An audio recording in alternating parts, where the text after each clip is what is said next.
Gary to the group, Gary Player. What a group of golfers South Africa's had. Yes, yes. There must be something in the water, right? It's Yes. something good. These two guys are It's unbelievable. the water set. Yeah, Gary's Gary. And David Frost, also another one that I Yes. know is such a great one. Indeed. Was he as good a putter as they say, David? He's a putter. He's a putting machine, right? Absolutely. But he's another one, so something very good about South Africa in golf. And golf is still doing great in South Africa. And they have young players, I hear, coming up that are going to be very good. But it's an honor to have you here. And my friend, it's an honor to have you, one of the greatest businessmen in South Africa and long beyond. Thank you for being here. It's a very, very great honor. Appreciate it. So we're going to be discussing certain things. As you know, we have the G20 is going to South Africa. When is that going to be? In November. In November. And thereafter, I hand over to you. And Yes, we have it next. you originated the G20, so I'll hand over the baton to you, Right. and then you lead the That's- G20 We're in going the to have world. it. We're going to have it the following Yeah. year. Yeah. So we'll be discussing many things, and some of the things you've been reading about in the papers and Yes. the media. And I would say that, look, the president is a truly respected man in many, many circles, and in some circles he's considered a little controversial. But we're going to be discussing some of the things that are taking place in South Africa and see if we can help. And we want to help. And we've had a long relationship with South Africa. I have, because indirectly I have so many friends that live there. I have a lot of friends. I mean, these are famous guys, but I have a lot of friends that live there that are tremendous people. And we'll be discussing that. We'll have a nice conversation, and I really appreciate that you guys came along. It really helps us in our thought process. But it is a great honor to have you, and I appreciate you called. He called. I don't know where he got my number, but I picked up. He said, I want to come over and see you. And that was my honor, and thank you very much for being here. You're most welcome. Thank you Most very welcome. much. Well, thank you very much for welcoming us to this reformed White House. I've been here before, and it looks really fantastic. I must congratulate you. Thank you. But I also thank you for allowing our delegation. This is a very mixed delegation that you've got. We've got people from government, my ministers. I've got someone from the trade union movement who we really collaborate with, and from business as well, and our sporting legends. When I spoke to you, you said, yes, come along and bring Gary Player, bring any else, and Retief Goosen. I've brought the two of them. Gary what Player, happened to Gary? I spoke to him, and he said, look, I'm getting rather on in my years, but wishes us luck in this discussion with you. So it's a real joy, and I'd also like to thank you for allowing your people to start discussions with us at the trade level. I mean, we are essentially here to reset the relationship between the United States and South Africa. We are long-standing partners in many, many ways. We've collaborated in many fields, in space issues, in energy, and in trade, and we therefore need to reset that, particularly in the light of some of the announcements that you made on trade and investment. So we want to advance more trade between the two of us, two countries, and our people now have been empowered by yourself and by myself to start engaging, and we hope that we will be able to fuel that engagement during our talks. And we also want to discuss issues that have to do with how we promote further investments in both countries. We've got about 22 companies from South Africa that have invested in the US. That's creating a number of jobs. And similarly, you've got almost 600 companies that have invested in South Africa, and some of them have been in South Africa for more than 100 years. That's true. So our links are really long-lasting, and we would like to recalibrate those relations between our two countries and discuss a whole range of issues, geopolitical, the work that you're doing to bring peace around the world, in Ukraine and in the Middle East. So we value that, and we are also a great contributor to peace processes that are going on around the world. And of course, we want to discuss how we can support each other. You are a much bigger economy than we are. We're just a tiny economy, but we rely on each other on a number of issues. We've got critical minerals that you want to fuel the growth of your own economy and reindustrialize. So we have that on offer, including rare earth minerals. So all that combination of opportunity and the products that we buy from you, as well as what we sell to you, I believe makes up a really good and powerful relationship, which we need to strengthen, which we need to engender, and that is really what has brought us here.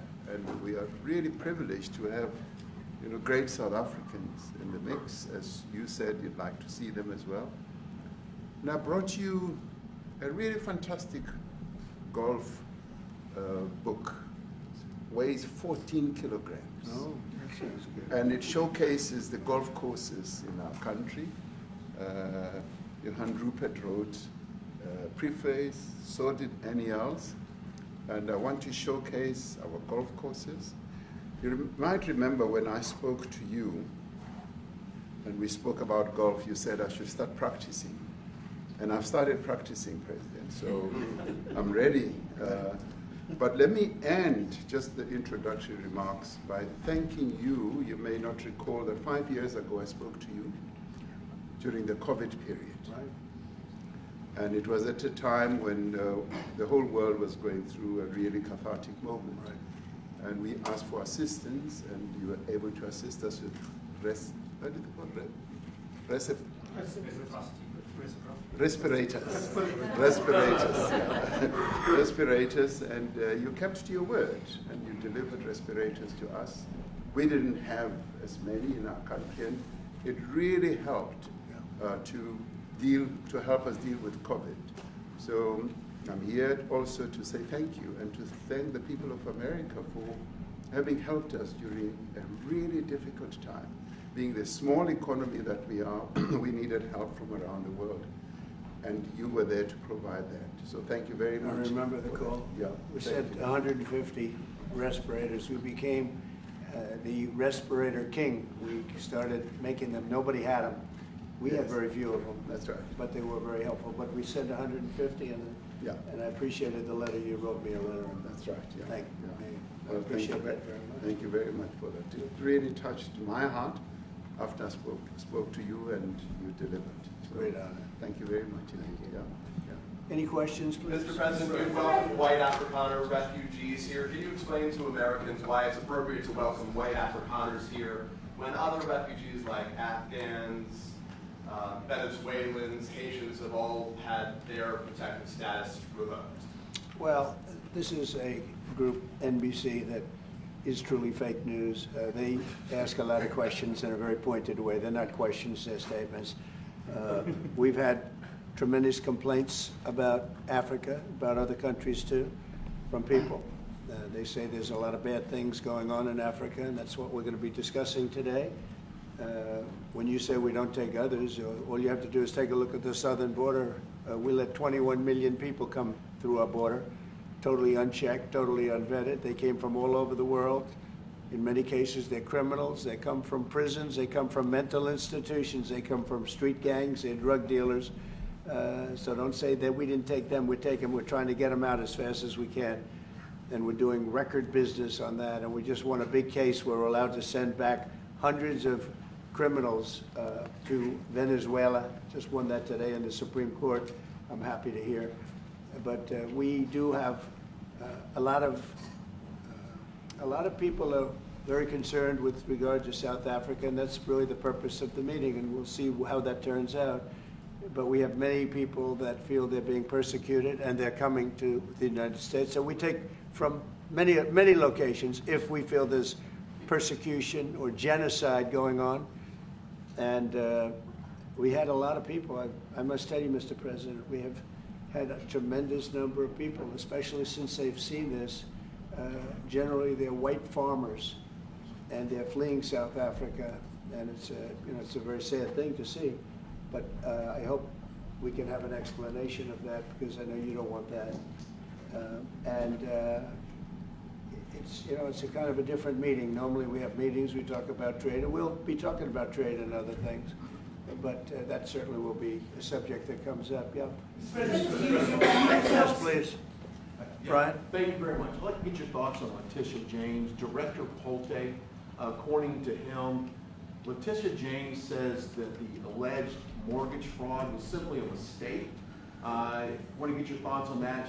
She put down that her father was her husband in order, and this is very similar to, I guess, the false attacks they had on you. Well, I don't know what it is currently, but Letitia James, who's the Attorney General of New York State, it seemed, I'm not involved in that at all. I know that it's being handled by various groups, I guess, but it's major fraud, mortgage documents, and fraudulent everything. I think she said the father was her husband, which she had to have a husband, or so she chose her father, and she put it down, and she had didn't she sign in Virginia, yet she said she lived in Virginia, yet she's the New York State Attorney General, and she did that for tax reasons, so she could take advantage of taxes. And she had the wrong number of units. She had a much different number, which wouldn't have allowed her to qualify and scam the government. So I don't know. I think she's very bad for New York, but I really don't know too much about it, but I appreciate the question. Yes, thank you very much. Yes. Mr. President, what's the for you to be convinced that there's no genocide? Please. Thank you, Mr. President. So May 25th will be the celebration of Africa Day, which pretty much a lot of celebration will be taking place around the world, including here in the United States. What is your message to the entire African continent, African people in this important occasion? Well, I want to see peace, and I want to see happiness. I want to see health, and you know, you have incredible land. There's tremendous value. A lot of countries don't have that value in the land, the value you have. You know, we have a situation, I think you probably heard about it. We've done, through some very talented people, helped settle a war that's been raging for years, Rwanda and the Congo. And I think we've done it. Believe it or not, I think we've done it. And could you just say a few words about that, my friend? Yes. A couple of weeks ago, we signed, they signed, the two parties signed the Declaration of Principles, in which they've agreed on the way forward. And they have both submitted draft peace agreements, and we have put together one that incorporates both of their suggestions, and we've given it to them. So we're in the process of finalizing this Looking peace good, agreement. right? Looking very good. No, we have to thank you for even those efforts, because the African continent, particularly SADC, our Southern African Development Community, has for years been seeking to foster peace in the Democratic Republic of the Congo. So all efforts, including those from outside the continent and inside the continent, are really worthwhile. We are removing our troops from there so that peace can then prevail in that whole area. And we hope that with the support of the international community, we will really have peace in that area. It's so vital, it's so important for the whole region. Well, we sent our people there, and I think we did a very good job, as headed by my friend, and that was great. That was great. I mean, I'm just hearing phenomenal reports, because all I'm hearing is death, and they're chopping heads off, and it's horrible over there. And it was really brave of you to go there, and I really appreciate it. And it looks like we have something very, very substantial. We also talked about trade with them in terms of rare earth and all, but really more for the, it's like, if you take a look at what we just did with Pakistan and India, we settled that whole thing, and I think I settled it through trade. We're doing a big deal with India, we're doing a big deal with Pakistan, and I said, what are you guys doing? You know, somebody had to be the last one to shoot, but the shooting was getting worse and worse, bigger and bigger, deeper and deeper into the countries, and we spoke to them, and I think you know, I hate to say we got it settled, and then 2 days later, something happens, and they say it's Trump's fault. But Pakistan has got some excellent people and some really good, great leader, and India is my friend, Modi. Modi? And he's a... Mutual he's- friend, Yeah, yes. he's a great guy. And I called them both, and we just did something good. We're trying to settle Russia, Ukraine. Spoke with President Putin for 2.5 hours the day before yesterday. I think we made a lot of progress, but that's a bloodbath. 5,000 people are being killed a week, 5,000 soldiers a week, not including people in cities and towns that are also being killed. So we're trying to help. And You would it recall- doesn't affect us. It's not our people, it's not our soldiers, it's Ukraine and it's Russia, but if we can save 5,000 souls, we'll do it, we're pretty good at it. But that's a bad situation. That is a really bad situation. Well, you'll recall when President Zelensky was coming to South Africa, that's when I spoke to you. That's right. We both agreed that we need to push the peace message so that there can really be peace. And we've been involved in the Ukraine-Russia conflict for quite a while. So my Minister of State Security here, we've been dealing with them, the exchange of children who were taken away, going through names and addresses and all that. So we've been invested in that whole process as well. And the moves that you're making are fully supported by us because we would like to see the end of that war. It's true. I called Zelensky, and they said, he's in South Africa. I said, what the hell is he doing in South Africa? He was talking to And us. we got this big. I said, that's a strange one. I said, what are you doing in South Africa? Yes. That's a strange one. He's trying to make peace. Or we're He's doing taking something. him. You know, we were lucky because we had the great Nelson Mandela, who taught us how to create peace, to make peace. So we were imparting some of those lessons to him, some of those learnings, and I specifically mentioned to him that this is how Nelson Mandela taught us that when you want to have a peace in a country, do it on an unconditional basis and sit down and talk. And that's precisely what I'm sure he's going to heed. Well, going we're going forward. to see what happens with that one. There's a lot of hatred. Yeah. There's a lot of death. It's a bloodbath. It's a It is. bloodbath. It is. I get the Unfortunately. I get the satellite pictures of that field, of that killing field. You never saw anything like it in your life. Yeah. It's horrible. It's a horrible thing that goes on, but I think we've made big progress. South Africa, South Africa. Yeah, please, go ahead. Thank you, Mr. President. No, not you. Right here. He's from South Africa. Go ahead, please.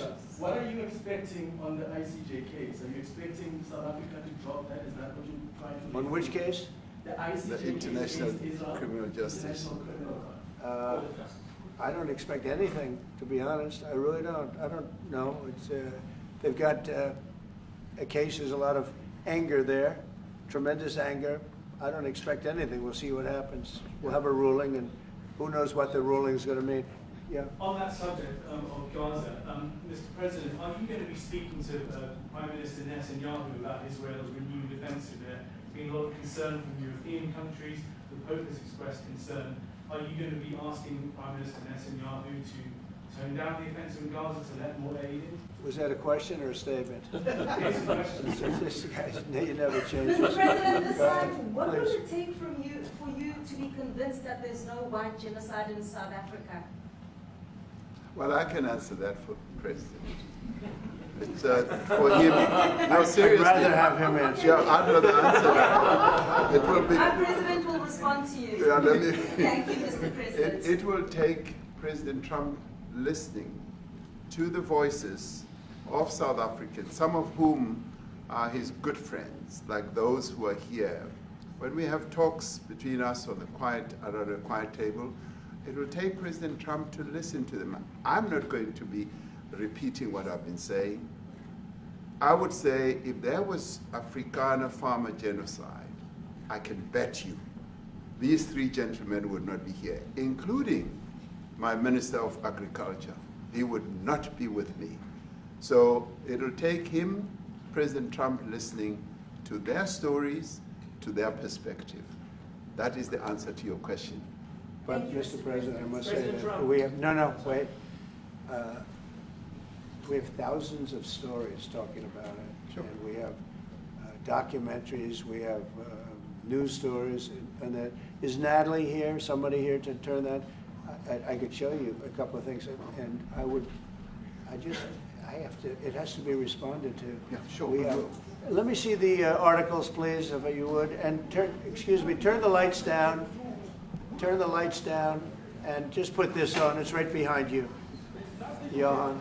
There's nothing this parliament can do. With or without you, people are going to occupy land. We require no permission from you, from the president, from no one. We don't care. We can do whatever you want to do. Who are you to tell us whether we can occupy land or not? We are going to occupy land. South Africa occupy land. That's who we are. Whatever we want to do, we can withdraw my membership from this useless parliament. Honorable. Yes, honorable member. Must never be scared to kill. A revolution demands that at some point there must be killing, because the killing is part of a revolutionary act. Shoot to kill, Yamaza. Kill the poor, the farmer. Kill the poor, the farmer. Pa, pa, pa, pa. To kill, Yamaza. Kill the poor, the farmer. Kill the poor, the farmer. The mayor of DA in PE is a white man. So these people, when you want to hit them hard, go after a white man. They feel a terrible pain because you have touched a white man. Not because Mashaba and Soli will not be touched. They will be touched, no one. But we are starting with this whiteness. We are cutting the throat of whiteness. Shoot to kill, Yamaza. Kill the brewer, the farmer. Kill the brewer, the farmer. Pa, pa, pa. Shoot to kill, Yamaza. Kill the brewer, the farmer. Kill the brewer, the farmer.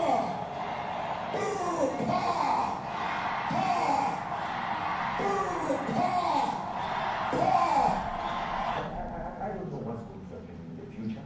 I'm saying to you, was not called for the killing of white people, at least for now. I can't guarantee the future. Yeah, but I mean, you understand somebody watching that, especially as it gets shared on Twitter, they freak out. It sounds like a genocidal.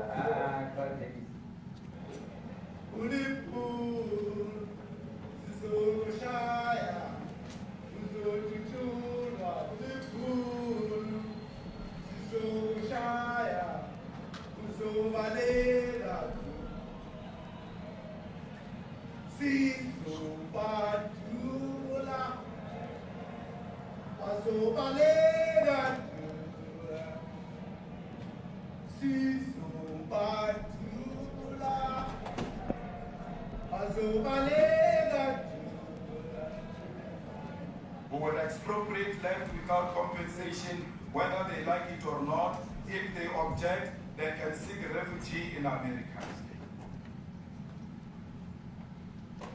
Now this is very bad. These are burial sites right here. Burial sites. Over 1,000 of white farmers, and those cars are lined up to pay love on a Sunday morning. Each one of those white things you see is a cross, and there's approximately 1,000 of them. They're all white farmers, the family of white farmers. And those cars aren't driving, they're stopped there to pay respects to their family member who was killed. And it's a terrible sight. I've never seen anything like it. Both sides of the road, you have crosses.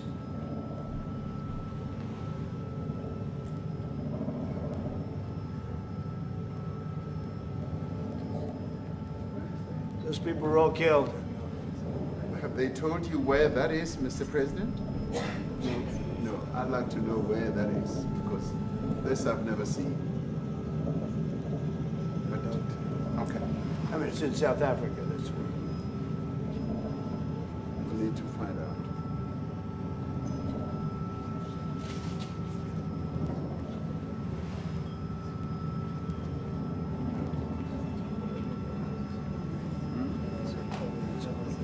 I don't know.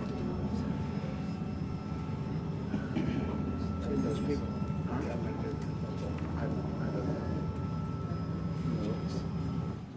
Okay. Mr. President, the Pentagon announced that it would be accepting a Qatari jet to be used as Air Force One. What are you talking about? You know, what are I you want talking to about? respond to You know, The Pentagon you to get out of here. What does this have to do with the Qatari jet? They're giving the United States Air Force a jet, okay? And it's a great thing. We're talking about a lot of other things. It's NBC trying to get off the subject of what you just saw. You are a real, you know, you're a terrible reporter. Number one, you don't have what it takes to be a reporter. You're not smart enough. But for you to go into a subject about a jet that was given to the United States Air Force, which is a very nice thing, they also gave $5.1 trillion worth of investment in addition to the jet. Go back, you ought to go back to your studio at NBC because Brian Roberts and the people that run that place, they ought to be investigated. They are so terrible the way you run that network. And you're a disgrace. No more questions from you. Go ahead. Go ahead, talk about that. His name is Peter something. He's a terrible reporter. Quiet, quiet. That's my question now. Let's go. Thank you so much. President Trump, Anna Disaster from ENCA in South Africa. Thank you very much. Thank you very much, Steve.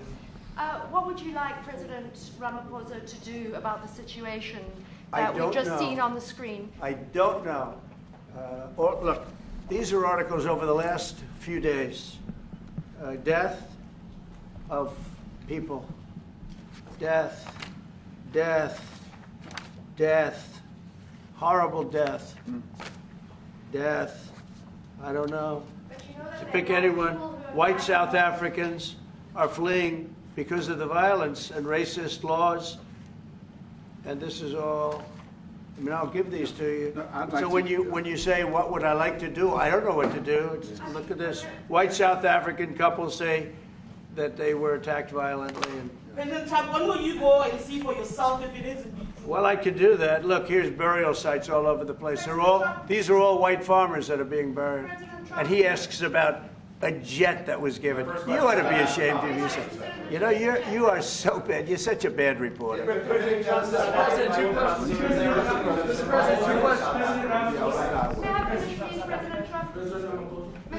This is one after another. This family was wiped out. I'm just looking. Can we get a report from President Give Ramaphosa, us your please? reaction to those videos, Mr. President. Yes, I want your reaction. Well, I think the videos are so. No. When you look at the videos, I mean, how does it get worse?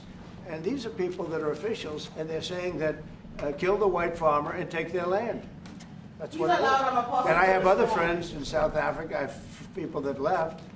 One in particular that says you can't go there. He said they want to take your land. They take your land and they kill you. It's okay, and they say it's okay to do. Now we're going to talk about it. We're going to. But this is a tremendous look. This is a story recent. These are all people that recently got killed. Yeah. And I don't know how it can get any worse. These are, and you know, the men that you saw, the people that you saw in that movie, those are officials. Those are people that were in office. They had one march. They had a dance in your parliament, whatever you may call it, legislature. Well, and let it me was clarify that. terrible. Yeah, Let me please. clarify that because what you saw, the speeches that were being made, one, that is not government policy. We have a multi-party democracy in South Africa that allows people to express themselves, political parties to adhere to various policies, and in many cases, or in some cases, those policies do not go along with government policy. Our government policy is completely against what he was saying, even in the parliament. And they're a small minority party, which is allowed to exist in terms of our constitution. But you do Which- allow them to take land. No. You do allow them to take land. Nobody can And then take when land. they take the land, they kill the white farmer. And when they kill the white farmer, nothing happens to them. No, there is quite... Nothing happens to There them. is criminality in our country. People who do get killed, unfortunately through criminality, are not only white people. Majority of them black people. And we have now The been farmers are utilized... black. The farmers are not black. We I don't now- say that's good or bad, but the farmers are not black. And the people that are being killed in large numbers, and you saw all those grave sites, and those are people that loved ones going, I guess on a Sunday morning, talking about why did a country give a free, think of this, why did a country give an airplane to the United States Air Force? Okay, the United States, not to me, to the United States Air Force, so they could help us out, because we need an Air Force One until that's Air Force One, it's being built. 2 of them being built. But Boeing's a little bit late, unfortunately.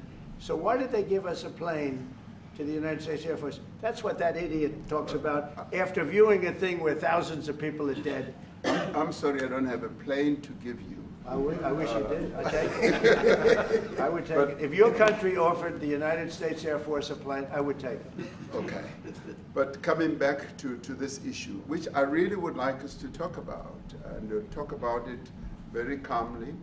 We were taught by Nelson Mandela that whenever there are problems, people need to sit down around a table and talk about them. Well, there are And this is problems. precisely what we would also like to talk about, including, of course, trade matters, investment matters.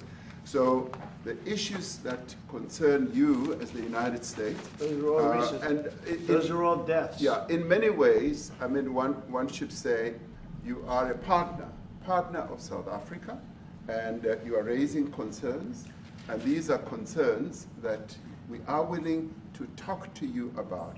Let me just add quickly, you know, the criminality that we are experiencing in our country needs quite a lot of technological capability. And in one of our areas in South Africa, we're using US technology, which is able to, in many ways, identify where shootings are happening and all that. And I'd like to talk about that, because there is support that we can get from you as the United States to help us deal with all these acts of criminality. And that is what I believe partnership is all about.